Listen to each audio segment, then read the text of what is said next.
जय हिंद। इस वीडियो में हम जानेंगे रसायन शास्त्र की परिभाषा, रसायन शास्त्र का पिता या जनक कौन है, और रासायनिक परिवर्तन की परिभाषा जानेंगे और उसका उदाहरण को समझेंगे।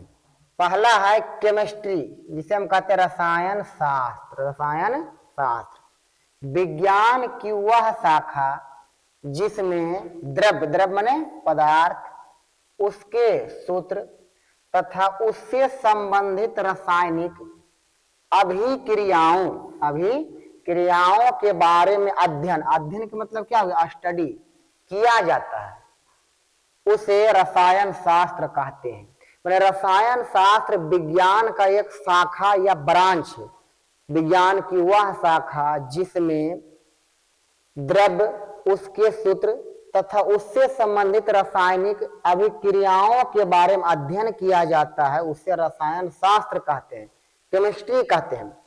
नोट पॉइंट है केमिस्ट्री शब्द की उत्पत्ति। केमिस्ट्री शब्द की उत्पत्ति माने इसका मतलब यह हुआ कि केमिस्ट्री इसका नाम क्यों पड़ा। केमिस्ट्री शब्द की उत्पत्ति मिस्र के प्राचीन नाम कीमिया से हुई है। केमिस्ट्री शब्द की उत्पत्ति मिस्र के प्राचीन नाम कीमिया शब्द से हुई है, जिसका अर्थ होता है परिवर्तन की कला। मैंने केमिस्ट्री इसका नाम इसलिए पड़ा क्योंकि इसका उत्पत्ति मिस्र के प्राचीन नाम कीमिया से हुआ, और कीमिया का अर्थ होता है परिवर्तन की कला। केमिस्ट्री में हम परिवर्तन की कला के बारे में ही पढ़ते हैं। अगला रसायन शास्त्र का जनक या जन्मदाता या पितामह या पिता माने फादर्स ऑफ केमिस्ट्री किसको मानते हैं? एंटाइन लॉरेंट लववाजे, जिसे हम इंग्लिश में लेवोजियर भी कहते हैं, को माना जाता है, केमिस्ट्री का जनक माना जाता है। ठीक है, लिख लीजिए इसको। आगे है केमिकल चेंज माने होता है रासायनिक परिवर्तन। वह परिवर्तन जिसके दौरान माने फलस्वरूप किसी नए पदार्थ का निर्माण होता, नए पदार्थ का क्या होता है? निर्माण होता है, उसे रासायनिक परिवर्तन कहते हैं। रासायनिक परिवर्तन अस्थायी होता है, अस्टेबल होता है। रासायनिक परिवर्तन क्या होता है? अस्थायी होता है, माने वह परिवर्तन जिसके दौरान किसी नए पदार्थ का निर्माण होता है, उससे रासायनिक परिवर्तन कहते हैं। रासायनिक परिवर्तन अस्थायी मतलब अस्टेबल, माने रासायनिक परिवर्तन एक बार हो गया तो उसको फिर आप पुनः नहीं लौटा सकते। जैसे देखिए दूध का फटना, जो दूध फट गया लाख कोशिश कर लीजिए कभी दूध में नहीं परिवर्तित होगा। दूध से दही बनना, दूध से जो दही में बदल गया कभी भी दही से दूध फिर नहीं बनेगा।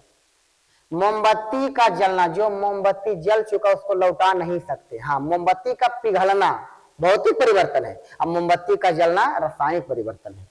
अगला कोयला का जलना, जो कोयला जल गया उसको आप नहीं जला सकते हैं, उसको लौटा नहीं सकते हैं, क्योंकि कोयला का जलना एक रासायनिक परिवर्तन है। जो जल गया उसको लौटाना असंभव है। भले कोयला में कुछ पावर रहता है, उसका दक्षता कम जाता है, थोड़ा कम दक्षता से वो 2-3 बार उसको जलाया जा सकता है।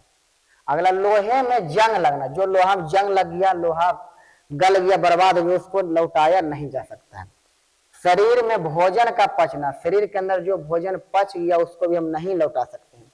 चावल से भात बनना, चावल से भात बन गया तो उससे फिर हम भात से चावल नहीं बना सकते। लेकिन गांव देहात में देखते होंगे कि चावल से भात बन जाता है तो उसको सुखा दिया जाता है और उसका इस्तेमाल किया जाता है, लेकिन उस जो सूखे जो चावल होते हैं उससे फिर भात नहीं बन सकता। भात बनेगा भी तो खराब बनेगा, बहुत जल्दी गल जाएगा। अगला है पत्ते का सूखना, जो पत्ता सूख गया लाख कोशिश भी कर लीजिएगा वो फिर पत्ता हरा नहीं हो सकता है। अगला है डाली से टूटकर पत्ते का गिरना, माने पतझड़ में जो पत्ता गिर गया है, टूटकर गिर गया है, उसको फिर आप उसी जगह जोड़ नहीं सकते हैं। अगर जोड़ भी दीजिएगा किसी प्रोसेस द्वारा तो फिर क्या होगा? ज्यों के तो हरा नहीं होगा। ये सब क्या रासायनिक परिवर्तन के अंतर्गत आता है। लिख लीजिए इसको।